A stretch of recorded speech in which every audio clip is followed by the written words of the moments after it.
Assalamualaikum warahmatullahi wabarakatuh. Halo semuanya, ketemu lagi dengan Ella Kurniasi di sini di Ruang Bahagia. Teman-teman, pada kesempatan kali ini saya ada satu materi yang mungkin di antara teman-teman masih kebingungan kenapa perut saya begini gitu ya. Apakah ini GERD atau MAH? Nah, hari ini saya akan bahas itu semuanya. Teman-teman, penyakit di dalam lambung ini memang banyak namanya gitu ya. Ada namanya tukak lambung, ada gastritis, ada dispepsia, ada GERD, ada juga MAH. Yang ingin saya bahas di sini hari ini adalah tentang perbedaan MAH dan GERD, teman-teman ya.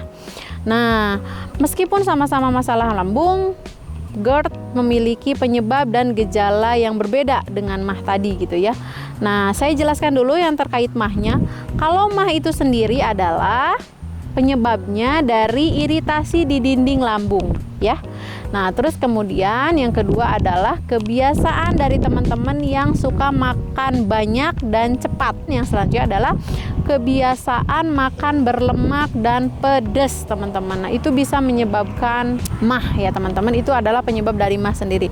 Dan saya sudah memiliki penyakit ini dari usia SMP. Bahkan saya pernah pingsan di jalan karena saya sambil jalan makan bakso, teman-teman. Dan baksonya itu pedas banget. Jadi langsung di titik itu juga saya langsung pingsan di jalan. Tapi memang tidak menjadikan saya kapok waktu itu, terus aja makan bakso ya. Nah, saya sudah merasakannya dan itu tidak nyaman ya, teman-teman. Sedangkan GERD itu penyebabnya seperti yang sudah diketahui oleh teman-teman dan saya juga sering menjelaskan tentang ini.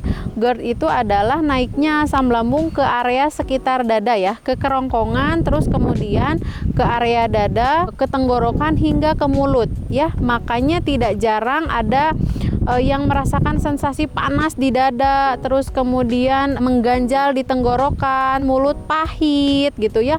Bahkan ada yang sakit gigi berkepanjangan, diobatin sini, diobatin sana juga tidak sembuh-sembuh. Bahkan ada juga yang DM ke saya itu sampai gusinya tuh bernanah, teman-teman ya.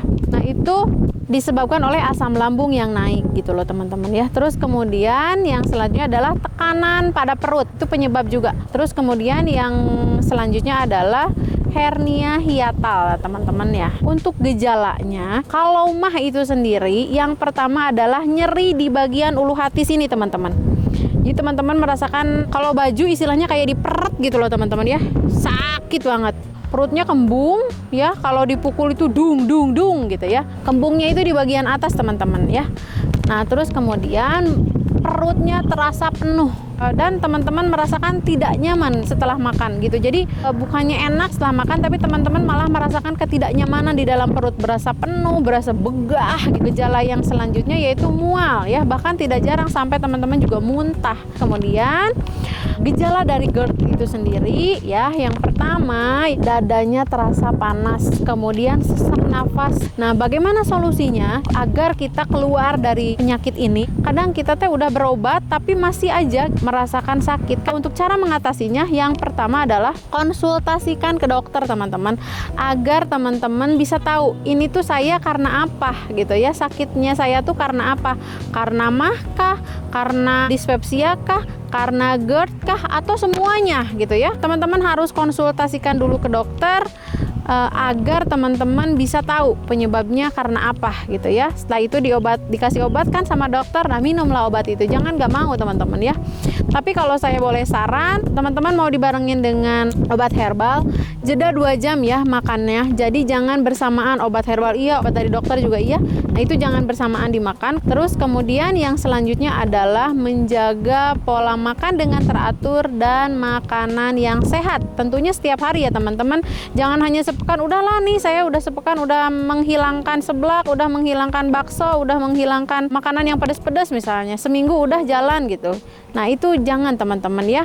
Teman-teman harus konsisten, harus istiqomah agar kita bisa sembuh dengan total. Karena ketika kita sembuh total kan kita sendiri yang merasakan ya, kita sendiri yang menikmati. Nah, kalau udah sembuh seperti saya, bebas makan apa aja, teman-teman. Tapi memang karena saya pernah mengalami asam lambung, GERD, anxiety, jadinya saya enggan, teman-teman, untuk kembali ke kehidupan yang lama, untuk ke kehidupan pola makan saya yang lama gitu ya. Jadi saya diusahakan untuk hidup sehat, pola makan sehat, dan pola pikir yang sehat agar saya ingin sembuh terus gitu loh teman-teman ya. Oh iya, untuk makanan yang harus dihindari ketika kita terkena GERD, MAH, dyspepsia itu sudah saya buat videonya teman-teman bisa tonton ya videonya. Terus kemudian yang ketiga adalah teman-teman harus menghindari makanan pedas, makanan yang berlemak tinggi, makanan asam, kemudian makanan yang bersoda dan berkafein. Itu teman-teman harus skip kalau memang teman-teman mau sembuh dengan total. Nanti kalau teman-teman sudah sembuh boleh kok nyoba lagi, cuman kita akan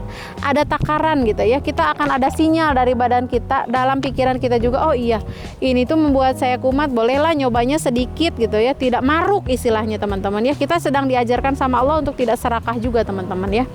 Terus kemudian yang selanjutnya adalah menjaga berat badan yang ideal teman-teman ya.